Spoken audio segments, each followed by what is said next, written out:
Thank you everyone for being with us. It is very important, this book, because it's the key for a new stage. Apart from being an excellent professor, an excellent scientist, Andrea Pitasi is explaining that we are living in a different world. There are four main pillars of what he is trying to explain. The cosmopolitanism. And this is not a new idea. Diogenes started speaking about cosmopolitanism from year 412 before the Common Era. He was asked, "Where are you from?" And he said, "I am a world citizenship." And everyone thinks that he was Greek, but he was Turkish. And that is the reason that he explained that. And Immanuel Kant spoke about that, and Emmanuel Levinas after that, when he explained about ethics, he said ethics must be on a worldwide spectrum. And of course, finally, Jacques Derrida explained also that hospitality means love, and hospitality means to be passengers of the world. And this is what the hyper-citizenship means. The second matter is the scientific knowledge intensity. And it is necessary for the worldwide community to learn to apply scientific knowledge. We forgot that because during 19th and 20th century, the people tried to work on money markets, on money problems, on financial scandals, but there were a few that indeed work on scientific knowledge. The pandemic is also a problem drive for the basic scientific knowledge that we don't have. The third pillar, the entrepreneurial spirit, is what we were talking and we were discussing with Andrea for the last years. Entrepreneur is from the French entrepreneur, that is to embrace, to hug an idea and to develop and to invest the best efforts and the creativity of any human being to develop. It is necessary to create in a world that is changing every second. And finally, he speaks about the pillar of networking. If we don't work in a networking basis, we do not exist because we have changed the coined phrase, "We think, therefore we live." The elephant do not think, flower, the rose do not think, so they do not exist. And we have changed thing with Andrea. We interact, therefore we exist. And interaction means networking. And those are the four ideas of this extraordinary book that I suppose in a few years, not more than 5 to 10 years, a classic, because this book aims us to continue to follow him and to continue working. So thank you very much, Andrea, for this book. This book is not only the work of your life, part of your life, but it is a brief synthesis of your very important idea, hyper-citizenship. We have to be there. And if we could continue your working, writing, speaking, giving seminars on this matter, your book will be a classic, like those of Immanuel Kant or Schopenhauer, or will be a classic. In every library will be your book. It is your idea. This is what we are inherit from you. So thank you very much for writing this book. Thank you very much for giving us the possibility to be in this launching meeting. And I think I am sure that the next speakers will be developing this idea and how can we continue working in so extraordinary value as you did. Thank you. So after this, I will ask the first speaker, Abraham de Swan from the University of Amsterdam, to speak about what is a brief synthesis of the book that we are presenting today. Please, Abraham, the microphone is in your hands. Yes. Oh, that is very kind. Thank you. I shall be relatively brief. How many minutes would you like me to speak? Less than 2 hours. Because what I have done is taking your idea of hyper-citizenship very seriously and thought about our present predicament in which we are being educated by the smallest creatures on earth, the virus, in becoming hyper-citizen. And so I think we should all listen very carefully to what our teacher, COVID-19, has to tell us so that we can get rid of it as fast as possible while retaining the wise lessons it has in store for us. Because indeed, COVID-19 is teaching people how to be hyper citizens. In order to clarify what I'm saying, I would like to go back to one early work of mine in which I tried to explain in the very long run, over 500 years, the emergence of welfare arrangements and our present day welfare states. First point was that one could discern a gradual widening of the scale and scope of welfare arrangements from the parish charity to modern cities with their institutions, and then to even our contemporary national states with their huge welfare state arrangements. And the last sentence of the book is, the next level might be global society, but there is no intrinsic necessity for that to be realized. And then I gave a lecture for the social democratic, in memory of the social democratic leader of the Netherlands, in which I posed the question, is transnational policy, social policy beyond borders at all? Now, such welfare arrangements are basically collective goods, which are provided by the rich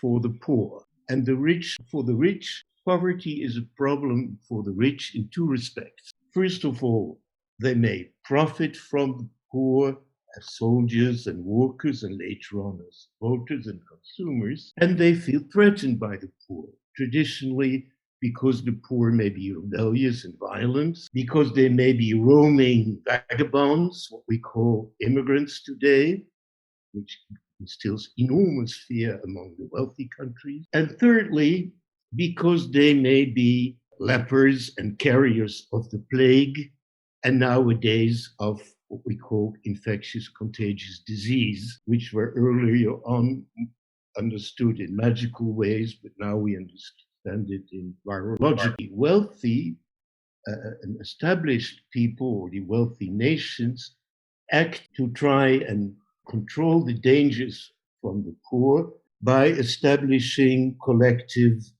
arrangements. And there they have a classic problem, which is called the tragedy of the commons, or the dilemmas of collective action, in order to coordinate their common action. Well, there is a continuity in how people in medieval villages dealt with threats of the poor and the way we today try to do the same. And it comes out very clearly when we look at the problem of worldwide contagion. As I was thinking along these lines some 20, even 30 years ago, I came up with the idea to design a beneficial epidemic. And my idea was, imagine there would be an epidemic that would be highly contagious and therefore probably an airborne disease. I wasn't as clever as COVID-19, which initially is without symptoms and therefore can already infect other people without any trace of danger. That was much more clever than I was. And that would certainly add to the spread and the threats of a disease, of an epidemic. So COVID-19 today is an example of such a potentially beneficial epidemic. It's highly dangerous, it's conceived as a great threat. And so what wealthier nations do initially is what they always do with AIDS or Ebola or what have you. They closed their borders.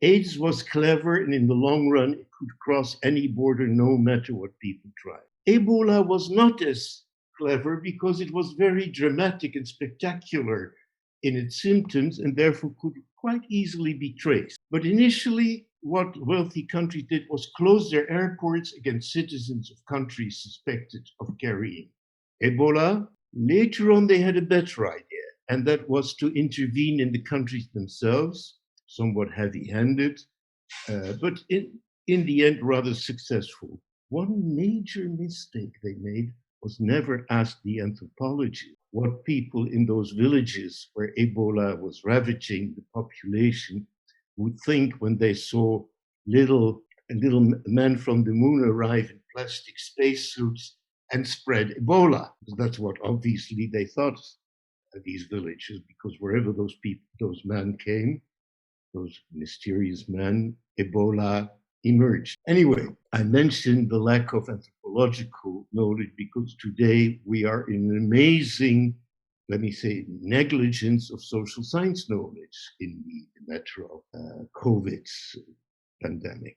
So the first reaction is close borders. Lock yourself up in your fortress. But that obviously didn't work for COVID-19, although, say, Australia or New Zealand had somewhat of a chance to successfully lock their borders. But these are very insular societies. But the next step is gradually wealthy nations realize that not only do they have to try and immunize their own population, but as long as the pandemic rages in other countries too poor and not sufficiently organized to combat the contagion themselves, as long as it rages over there, we in wealthy nations are in an acute danger. And this is a rather novel situation. COVID-19 mutates rather easily. And wherever it's endemic, like in Brazil or in South Africa,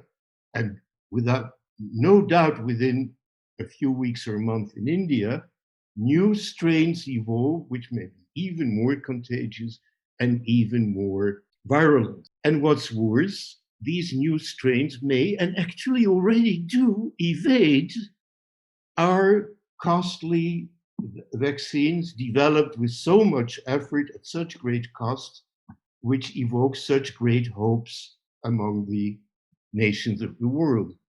So basically, and this is exactly what COVAX and WHO write on their sites, as long as one nation is still afflicted by COVID-19, every nation is. And that happens to be true. What does it mean? It means that the wealthy nations are threatened by an acute danger from poor countries where COVID-19 continues unabated, that they realize it, or they're slowly coming to this realization, and they are confronted with the problem of collective action. How to fight disease, COVID-19 disease in poor countries, provide billions, literally billions of vaccines to poor countries, and how to make sure that all wealthy countries do their part and that not one rich country, say a rather cynical country like the United States or England, would profit from the efforts of all the other wealthy nations for the benefit of the poor nations and for the benefit of themselves without contributing. So the wealthy nations have a collective action problem. If you're a good economist, you have the wrong opinion about collective action problems. Economists used to believe that collective action was impossible if more than 3 participants were involved. The Nobel Prize winner, Margaret Ostrom, who showed that in fact collective action does occur even without outside enforcement. And so we can be very optimistic that a voluntary collective action between the wealthy nations in favor of the poor and afflicted nations will ensue before long. So this is what we will see. And we are all dancing to the taskmaster of the COVID virus, which will teach us to have an international global health authority that will coordinate the efforts of the wealthy countries to make sure that certain very dangerous epidemics in poor countries, such as COVID-19, Ebola, AIDS, malaria, and tuberculosis, will be eliminated as far as possible. That's what I had to contribute today. Thank you a lot. The next speaker, we are going to move from Amsterdam to Hungary to listen to Georgi Sepeli. First of all, I would like to express my gratitude, and I feel very much honored to take part in such a discourse. First of all, I would like to emphasize that, of course, I am not an expert of the field. I'm just learning the whole complexity theory, and this book, as far as my opinion concerns, is a breakthrough in complexity science studies. So I think that it will be used not just for a handbook for studies, but for future seminars. I agree with these opinions. What I would like to emphasize as the merits of the book, that it establishes a continuity between Luhmann system theory, and it develops it in a very substantial way. And what I like very much is the evolutionary aspect, because I really do think that human evolution is not the last step in the whole process of growth on the Earth, perhaps outside the Earth.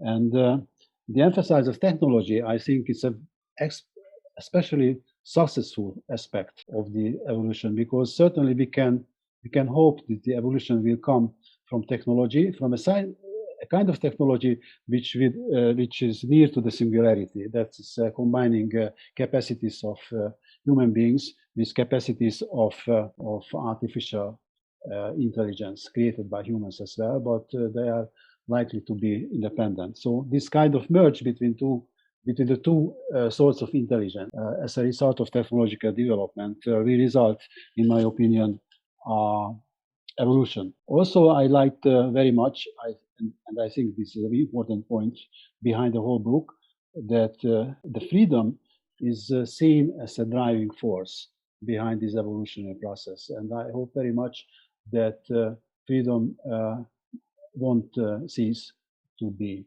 the driving force in the future, despite of these tendencies of merging technology and human capacities. And as a peak of this theory, there is the concept of hypercitizenship.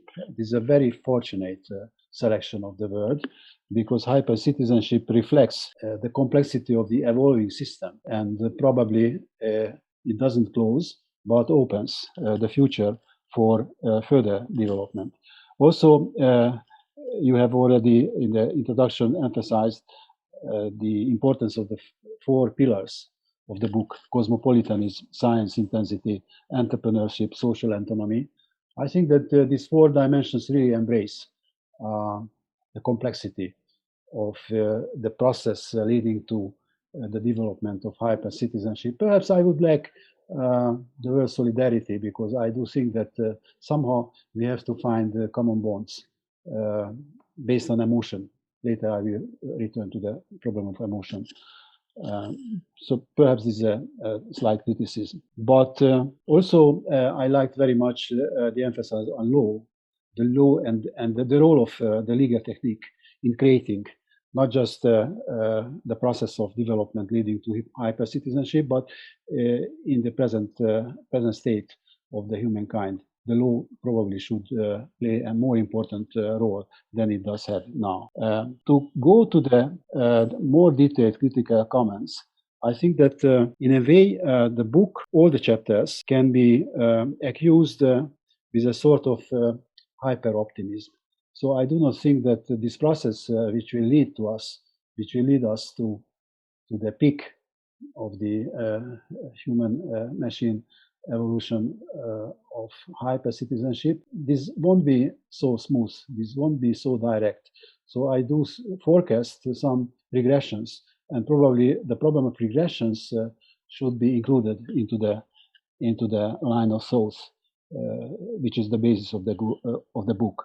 So be aware of regression. Another aspect which I think that is not evaluated quite rightly, that hyper-citizens or not, human beings are composed of two parts of spiritual entity. One is the logical, epistemological part, and I think that this is the strong aspect, the strong side of the whole book.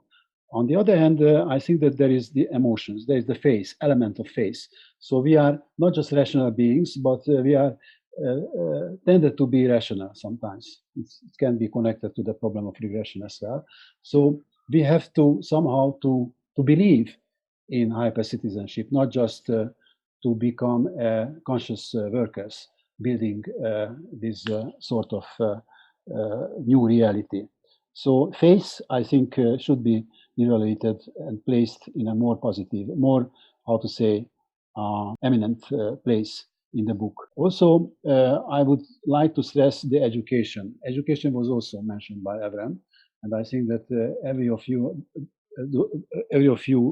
do agree that human beings, even before the state of hyper-citizenship, have been in need of education. And I think that education will be even more important in the future.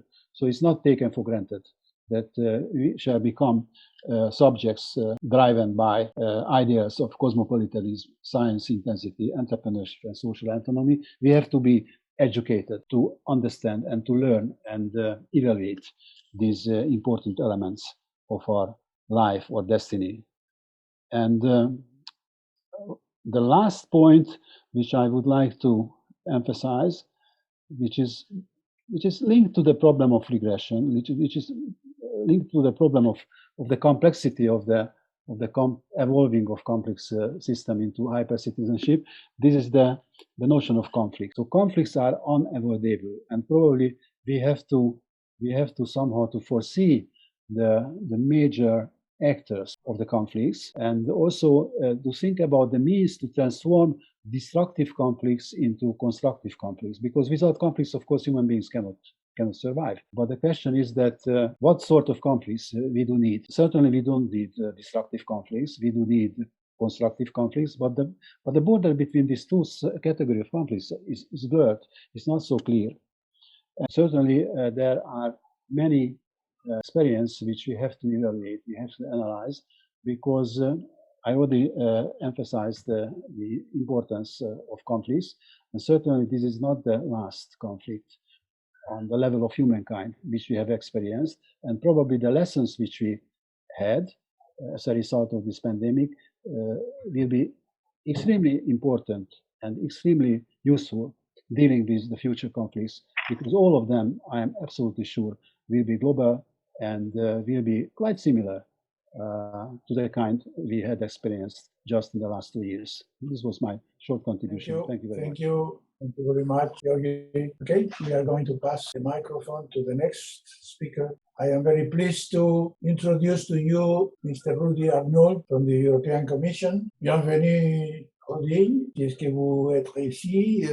Nous serons très heureux d'être vous. Merci beaucoup, Monsieur le Président. Thank you very much, Mr. President.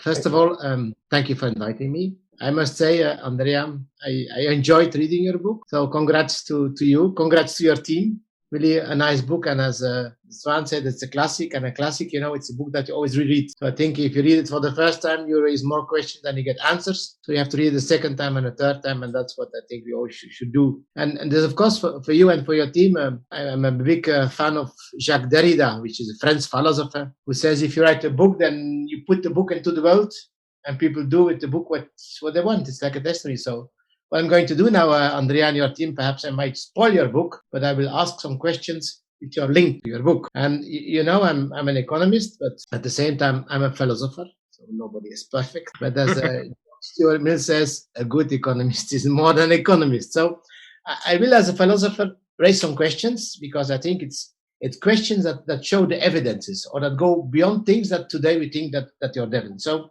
I will give my intervention, dear President, around 4 questions. So then you know when I am almost finished if you want to stop. First question, can we change the world without the crisis? And indeed, if you look at the financial crisis, what happened? Big banks, Banco Nacional de Lavoro, BNP, the banks ING, KBC, Fortis, Lehman Brothers, and so on. Should have been Lehman Sisters, but anyway, all world players. And they were playing in the world financial games, packaging products, which became toxic, but you got an A rate. And then the supervision authorities, they were playing in their sandboxes, in the back of sand. So there was a difference between the level of control, and the financial crisis was a systematic crisis.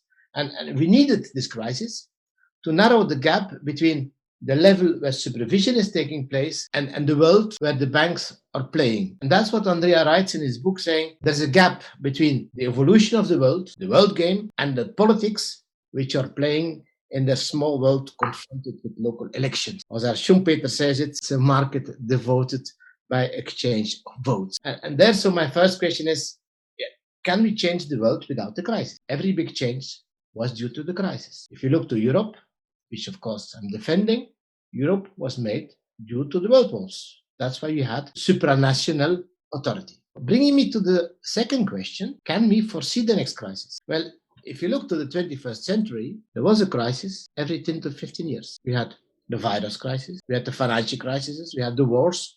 So we had 8 big crises in the center. So what we know is next crisis coming after COVID.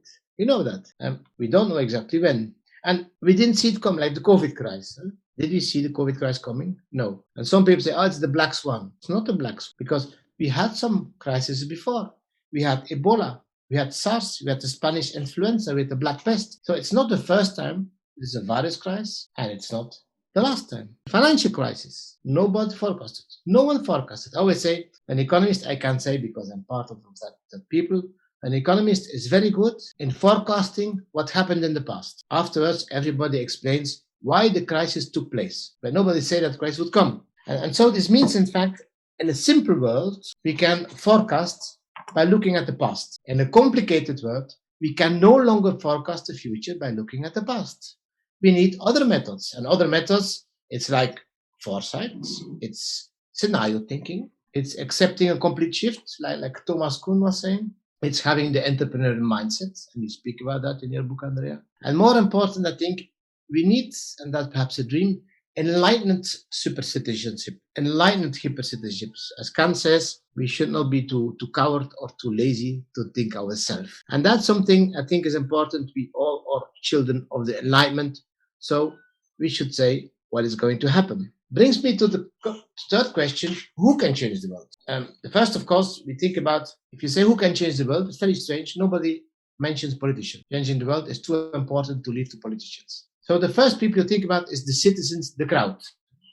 And if it's the crowd, we say the common sense. And now I quote, of course, the book of Andrea, the common sense. Is that the common sense? How can you do it? We spoke about the revolution. Well, hasta siempre, of course, the revolution. And we saw the Arab Spring. But this was good. But what is the follow-up? I think in most of those countries, there is today a hangover. So there's no follow-up of this revolution. The other aspect is a referendum. And we know that some countries like Switzerland, they are used to do referendums. They even did it on can women vote or can women not vote, to do a referendum on everything. But if you do a referendum on the big, very big issues, I don't want to say that women vote is not a big issue, but it should be already solved by a long time. The Brexit, what do we? We are using fake arguments, and the consequence is that the elderly people vote for the future of the youngsters. The old British people voted that the younger people can no longer be part of the European Union. Does that make sense? Another example, we asked the people to vote if they were in favor or against the European Union Constitution. Can I ask you guys, who of you read completely the European institution, the Constitution of the European Union, as it was intended to be? Can you raise the finger who did it? And we ask people to vote on that. That doesn't make sense. And now a quote, of course, Andrea, your book, and I like the passage on the soap opera in Greece. The soap opera in Greece, where you speak about the failure of the mass democracy. It's, of course, a very strong statement, the failure of the mass democracy. So the crowd, well, it's not so easy. Second, people who can change the world are researchers.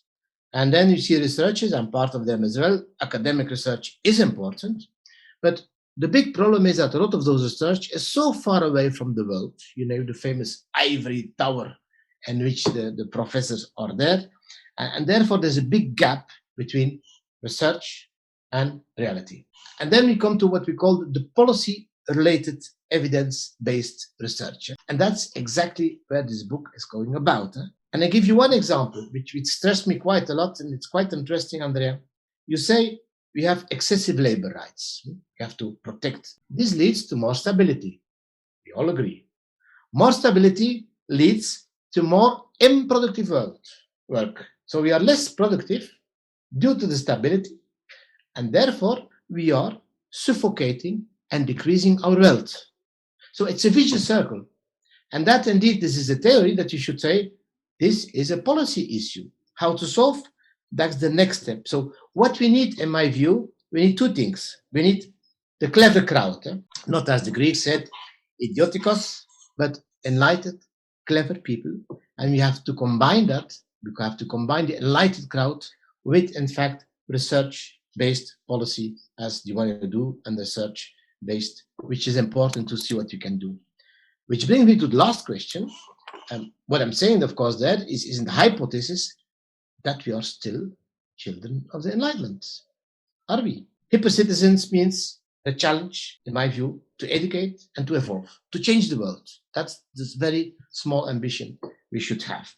Progress should not be dependent on the next crisis. And that's one of the big problems. And that's why exactly we need this research-based policy. We need to think and to make clever, hyper citizens.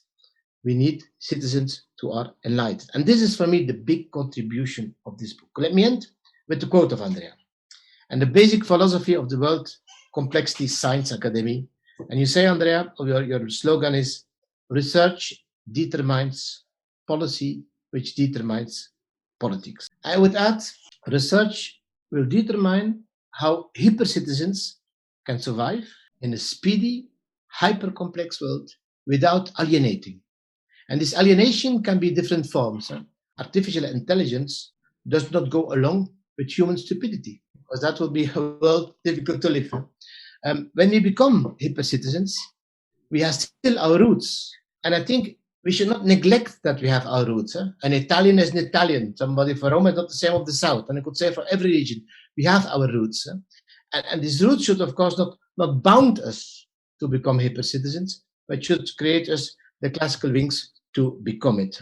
And I think what we have to do there is to leave our comfort zone of thinking.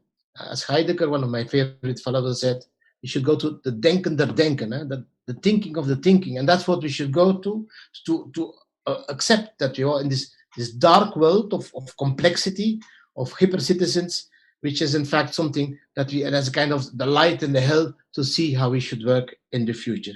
And this is in fact for me the big added value of the book. And Andrea, Andrea and your team, you will have the occasion to discuss and to say that you agree or disagree with my interpretation. But at least I thank you, Andrea. Thank you, Natalia, Emilia, Sarah, for the joy you gave me by reading these books. I really enjoyed it. It gave me some nice moments, and I want to read it again. Thank you very much, Mr. President. The floor is to you again. Merci beaucoup, Rudy. Merci. And I'm very grateful to Rudy, who quoted Martin Heidegger. I love him very much.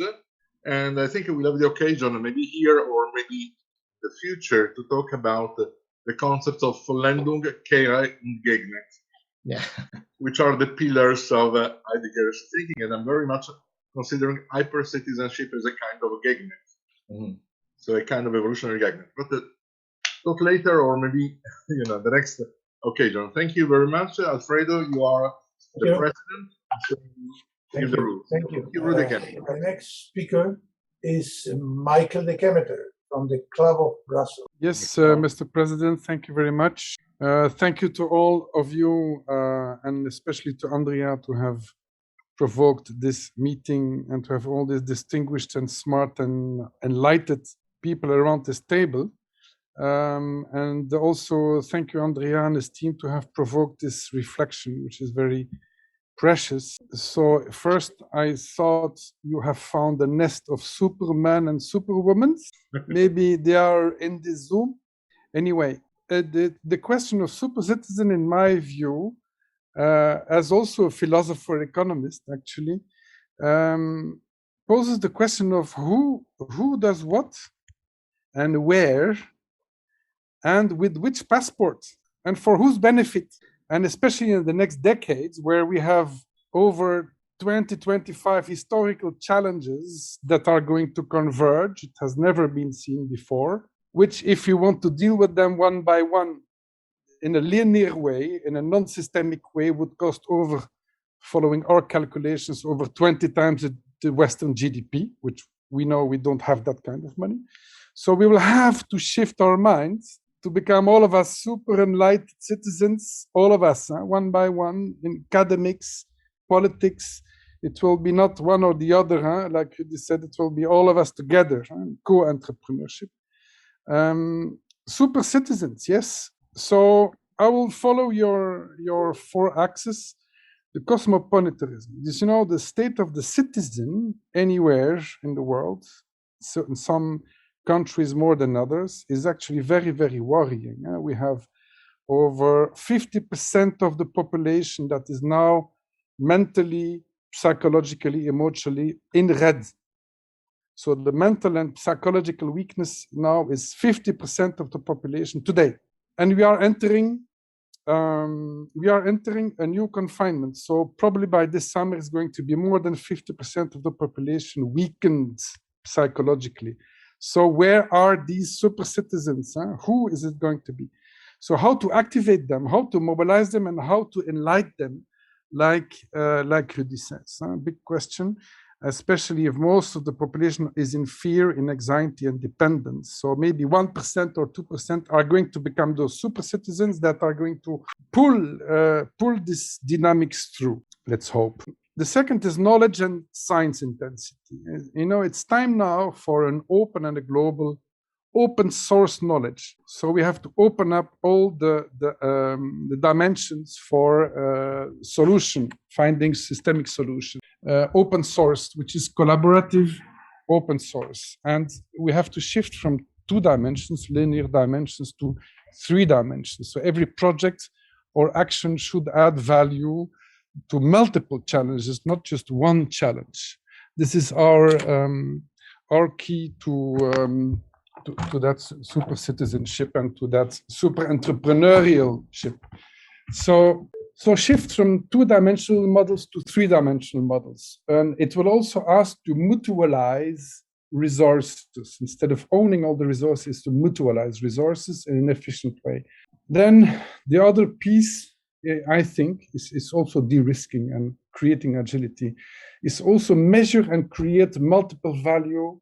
It's also systemic thinking, multiple value through multiple value streams, tangible and intangible. And this is asking enlightened leadership. It's in asking a systemic mind, 3-dimensional mind. And then the entrepreneurial spirit, the entrepreneur, enlightened entrepreneur, super citizen entrepreneur, in our view, is multiple helix. We'll be able to collaborate between the political, especially local politics, corporations, and citizens, and possibly scientific, academic, educational, media, entrepreneur, local together to re-anchor economy, in our view.